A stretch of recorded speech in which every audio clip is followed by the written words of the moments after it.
there, toy collector friends and Transformers fans alike. Welcome back to the channel. I'm the Triple TC, that is the time-travelling toy collector, and in this installment we are looking at a Transformers toy revitalised to be part of the Buzzworthy Bumblebee range.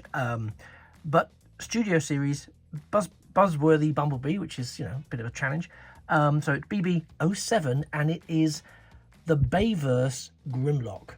Now, full disclosure, I've not been big on collecting Bayverse Transformers because I've enjoyed in inverted commas the movie experiences, most of them, some of them, aspects of some of them. But I've never really collected any of the Studio Series Bayverse figures. But true story, this one was up for a special reduced rate at a convention, which is where I sometimes pick up those particular toys that I wouldn't perhaps pick up when they're having their mainline release. And it was for significantly less than it retailed for. I thought, well, okay, it's not going to hurt. I am a fan of the Dinobots. Wasn't a great fan of the Dinobots as they appeared in the Bayverse, but maybe the toy will change my mind.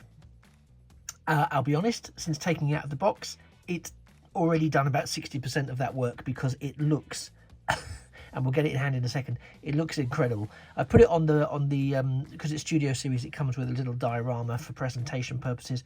I'm very surprised with how much I've enjoyed just engaging with this figure. I've not transformed it yet, that's to come, but in terms of posability, the angles it can give, yeah, this is working for me. Anyway, very quickly we'll just look at the transfer. I'll try and get this in nice and straightforward. So it's Grimlock, it's the transfer, it's the can't say it, don't know why, Buzzworthy Bumblebee range, Studio Series, and there is Grimlock being all kind of Grimlocky on the front. It's the predominantly yellow artwork design. There's the product shots on the back. Interestingly, it's flipped. I thought I'd done something wrong, but this sort of mace is on the other arm, but never mind. Hey ho. Some more Grimlock artwork there, looking quite aggressive, frankly. And yeah, Grimlock number 7, Studio Series Bumblebee, blah blah blah blah blah. Don't care. Care about this. This is something else. So let's get him in hand first, and let me go a bit closer, because the first, well, not too close, because he's quite a hefty figure. So let's get that said. He is a hefty figure, and what I already am loving is the head sculpt. So let me, if I do that, I might be able to get into the head sculpt a bit more. It's full-on aggressive Grimlock as it appeared in the series. I mean, if I'm honest, I think some of the detailing there is not that great. It could have benefited from some pulled out red eyes or blue eyes or whatever. But yeah, the facial sculpt is nevertheless very present and very aggressive, and he comes with this sort of wibbly wobbly spike on the top of his head. There is a good range of movement with his head, so he can give us a bit of sassitude. But yeah, overall, face sculpt, lovely. Talking of face sculpts, there's 2 heads, which is fascinating for me, because obviously, I'm assuming one of these is, or at least one of these, is a faux head, because he doesn't have 2 heads, unless I've really messed up and bought some sort of knockoff. But he doesn't have 2 heads, so this is fascinating. Again, all of this is really solid, but where we've got the sharp teeth, in a very sensible move, frankly, it's soft plastic. And I say it's a sensible move. Is it both the same both sides? Yeah, it's the same both sides. There we go. It's a sensible move because let's not forget for a second, please, that whilst these can be quite costly, I'm going to zoom out again a little bit. While these can be quite costly, they are intended, at least on paper, to be toys. And toys notoriously played with by children, and we don't want any unfortunate incidents with children. That said, the spikes on this mace are all quite robust. That said, they're also not very sharp. They're not pointy, unlike the teeth and the top of the head, which will give quite easily. Articulation is great, so you've got nice ratchets in the shoulders. We've got some outward ratchets there. We've got free moving bicep. We've got free moving elbow. The hands are not articulated. They do a little bit of rotation, but the fingers themselves and thumb not articulated, and there is no hand this side. I must admit, schoolboy error, I did think at first that this was removable and was convinced I was doing something wrong when I looked at it, so I could show it as an accessory, but as it turns out, it's not removable. We also have some waist rotation there, so there's some dynamic posing possible. There's this panel here which lifts up to give you access to forward and back motion. I'll look at the legs in a bit, but I just wanted to sort of say, you know, because it's my first Bayverse Studio Series, plenty of Studio Series 86 figures, but from the Bayverse line, it's my first, at least I think it's my first that I've done like this. I just wanted to sort of show off the fact that it does do all the things you would expect a figure of this caliber to do. So it does. So very pleased to confirm that.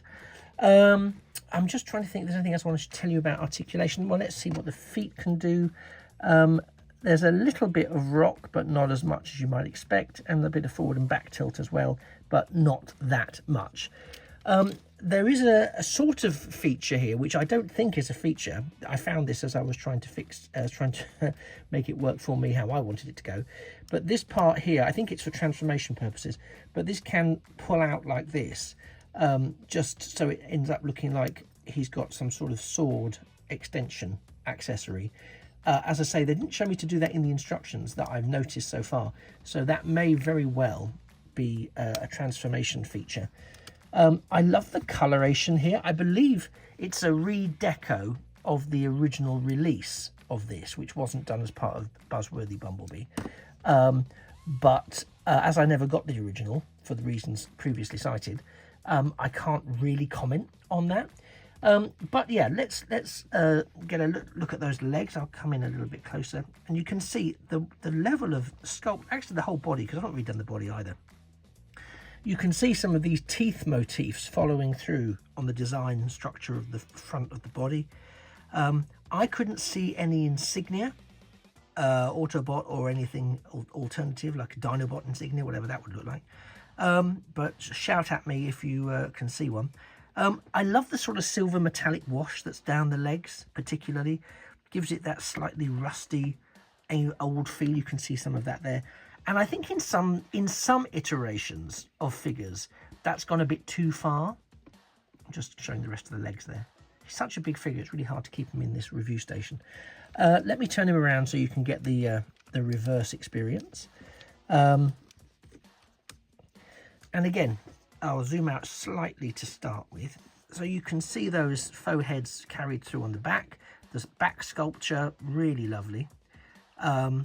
I'm assuming that's a port for part of the transformation. I don't know. Maybe the figure came with something when it's in its standard release, and it attached there. But it certainly doesn't come with anything here.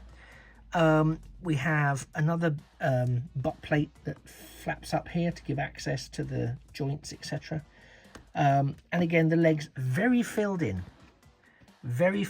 legs all the way down there. So yeah, we're not looking at a figure that is boasting an awful lot of hollow spaces, and as I've mentioned, extremely posable and a very, very threatening kind of demeanor. I really like it.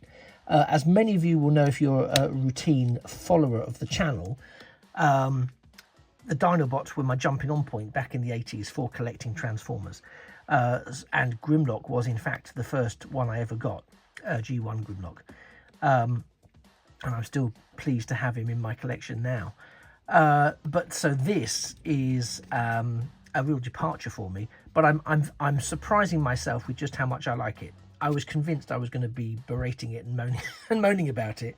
And I must admit, when I saw pictures, I thought this is actually going to be two halves of the head.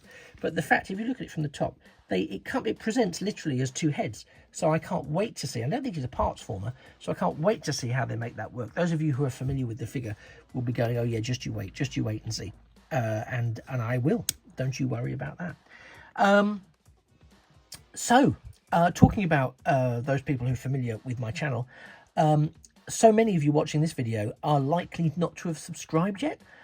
So if that is the case, if you are someone who hasn't subscribed to the channel yet and you feel that you could, please do. It's completely free. There's no obligation to watch every single video that I put out. I appreciate they may not all be something to your taste, but it would be really great if you could. It would super help the channel, and it would help me reach my next subscriber milestone.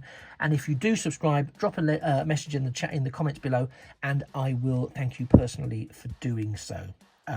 There's no costs, as I say. There's no Patreon, there's no anything else at the moment, nor are there plans to be, but just to help me keep this channel going, it's great. The more I can get to subscribe, the better it looks, and the more it gets pushed by the dreaded algorithm. Anyway, that's enough of a pitch. If you can, you're great. If you can't, do not worry. Maybe you'll just like the video. That would be fantastic.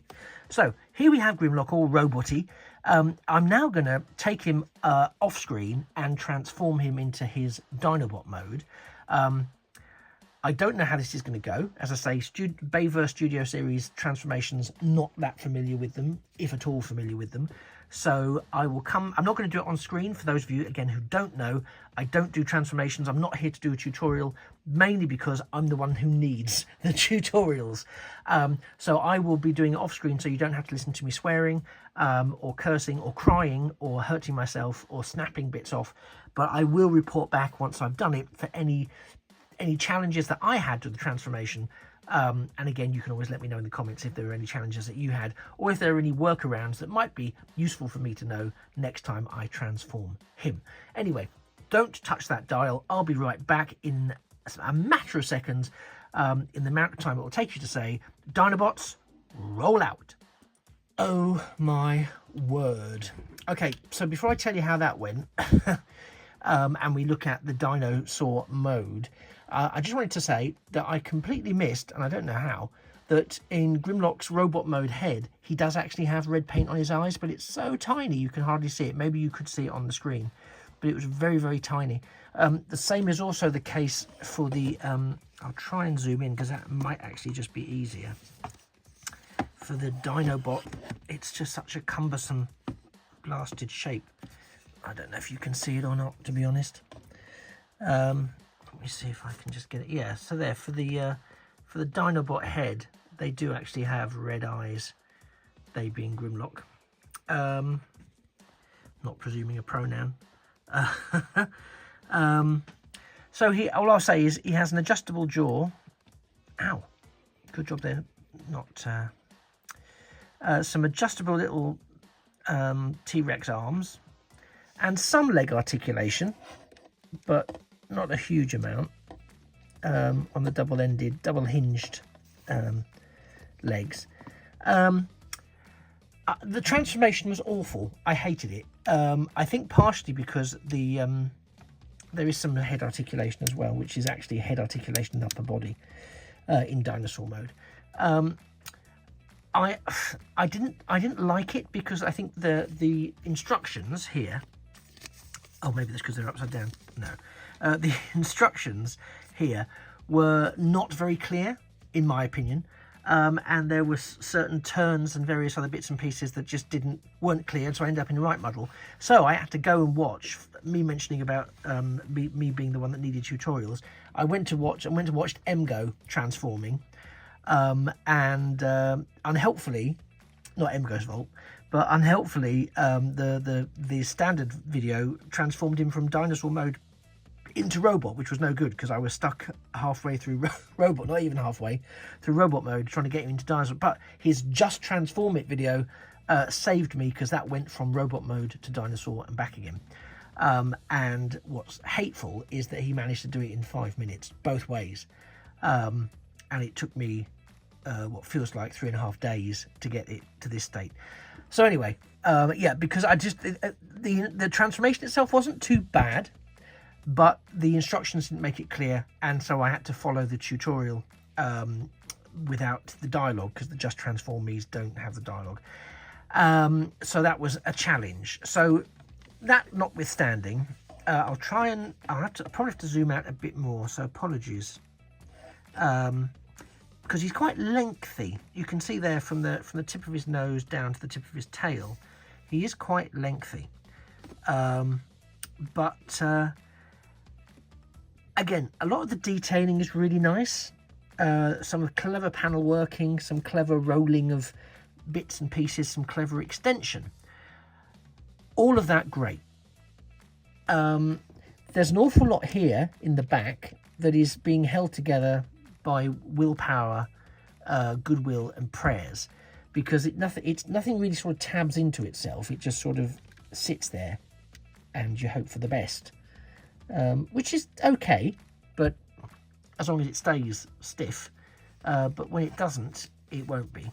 But then there's an awful lot of sort of emptiness. If I turn it this way, with that, especially with that back thing there, you can see here all this empty space.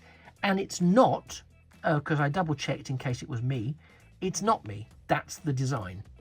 And I get that it's a robot and it's a machine and it's fine. But to be honest, I would have preferred it to have been a bit more robust. And again, even the head, the mouth, doesn't go anywhere. Oh, see, and it falls apart quite easily. That could be me, though. Yeah, I think that's me. I've not tabbed it in completely well. That section needs to come in, and these tabs, sorry, apologies. This is why I don't do this on air. Not too sure what I've done here and why that's not staying tabbed in. Maybe the angle's not quite right. I'll leave it for now. You get the idea. I like the horns. I mean, don't get me wrong. A lot of the texturing, the colour really does wonders for it. The little arms are cute. It's, for me, not a spot on G1 Grimlock, or for that matter, the Studio Series A6 Grimlock. But it isn't trying to be. So, you know, I get that. So all in all, does it work as a Dinobot figure? I guess so, but I think it sums up everything to do with the Bayverse movies that I'm not a big fan. I know there are people who love the Bayverse movies. I'm not dissing it. Please don't think I'm dissing it. I'm not. It's my personal opinion. It's just a bit overly complex and full of holes.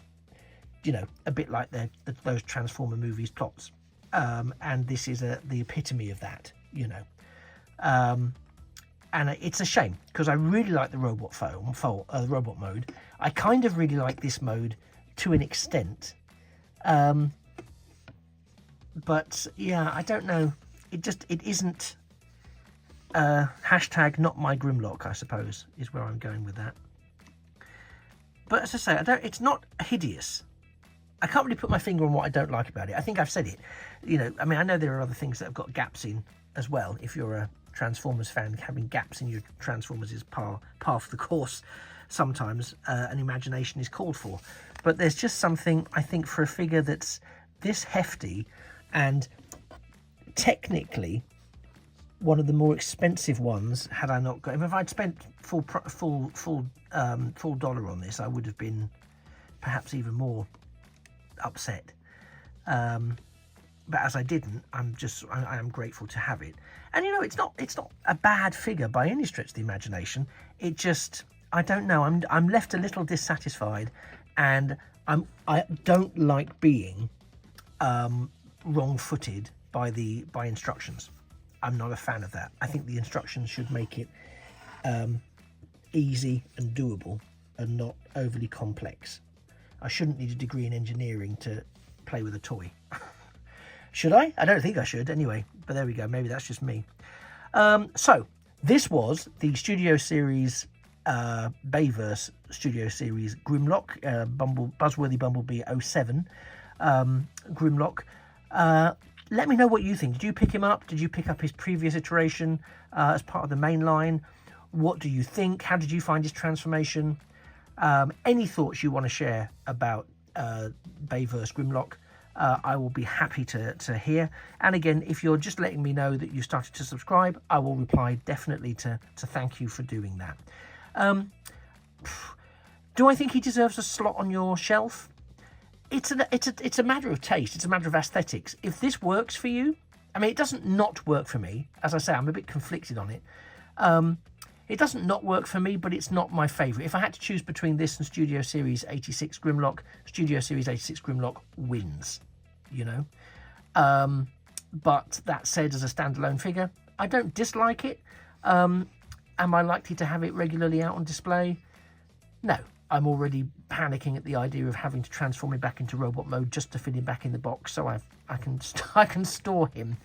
And I'm thinking I'm not going to do it today. I'm going to leave that for later in the week.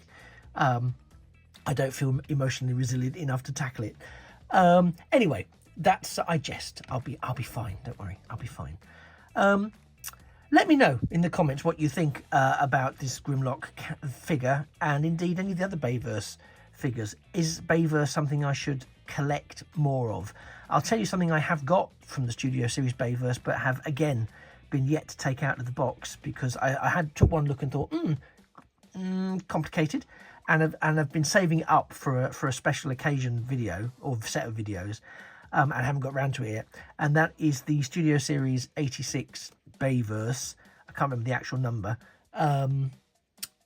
Devastator with the Constructicons, but as they appeared in the Bayverse. So that's something I will get round to. Any tips, anything I need to be mindful of about that when I get to that video and get to playing with those figures and messing with them, let me know please in the comments below. Any advice and guidance, happily accepted. I have, as I say, I've looked in the box, and so far, unlike Grimlock, they're in their vehicle modes, but not quite. So they're sort of mistransformed in the box. So I don't know what that's about, so I've got to fix all that first. And again, I'm hoping the instructions in that will be a lot easier to follow than these. These were not fun for me. I'm sure some of you had a fantastically easy job of it, but I'm just extremely grateful for MGO. So shout out there for his tutorial video, because it absolutely saved my bacon in terms of actually getting it into this mode and not screaming and thinking abort. Anyway, thank you very much for sticking around. Slightly longer than usual for this video, but there was a lot to look at and to moan about, sorry. I look forward to seeing you in a future or indeed a past video. You've been a wonderful audience. I have been the Triple TC, that's the time traveling toy collector, looking back at a previously released figure that was redressed for the Studio Series Buzzworthy Bumblebee line, Grimlock, as he appeared in the Bayverse. Do please like the video, and as I've mentioned before, do please drop a subscription to the video. It means the world to me. And I look forward to seeing you later. Take care. And please remember that a thing of beauty, which this is kind of, I suppose, if I squint, really is a toy forever. Take care. Bye-bye for now.